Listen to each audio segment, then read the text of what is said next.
The way to overcome sin.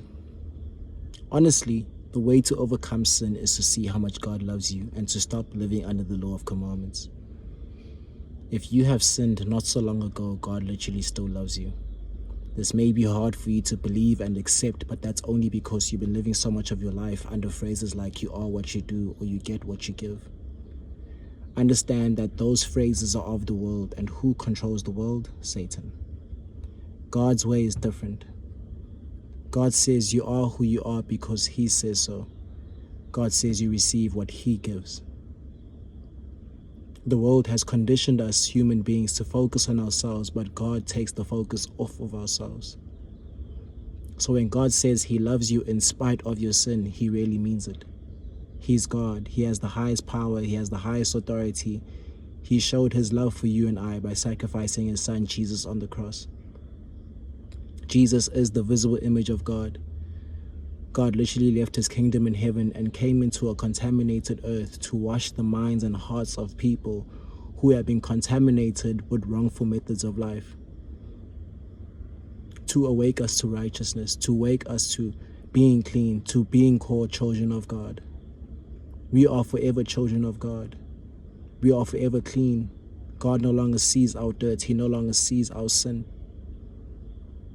All He sees is clean people. He sees His children. Even when you humanly dirty yourself, God still sees you as a clean person.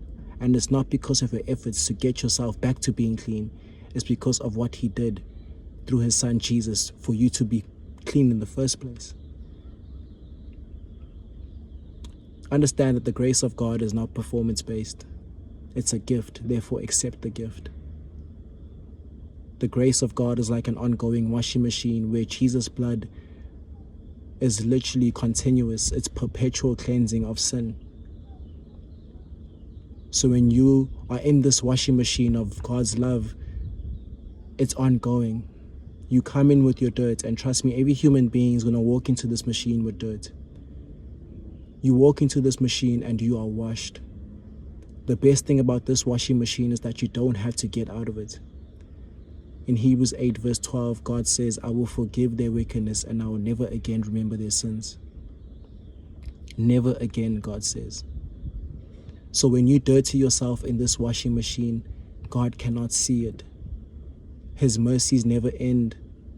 His love keeps flowing. The washing machine keeps going. Understand that God's love is unconditional. And when you experience this unconditional love of God, He starts to change your mind, starts to change your heart. You literally unlearn things and learn new things. You become a new person. It's literally a new life. Sin eventually loses its power in your life.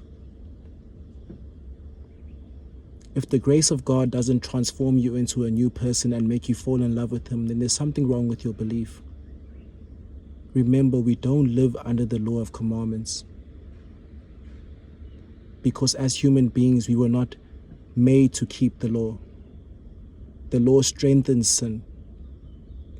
We were made to live under the love of God, the unconditional love of God, which is the grace of God, where we are accepting of a God who calls us His own because our hearts are fixed on what Jesus has done for us to be made His own in the first place. It's a relationship with God, not a fearful dictatorship.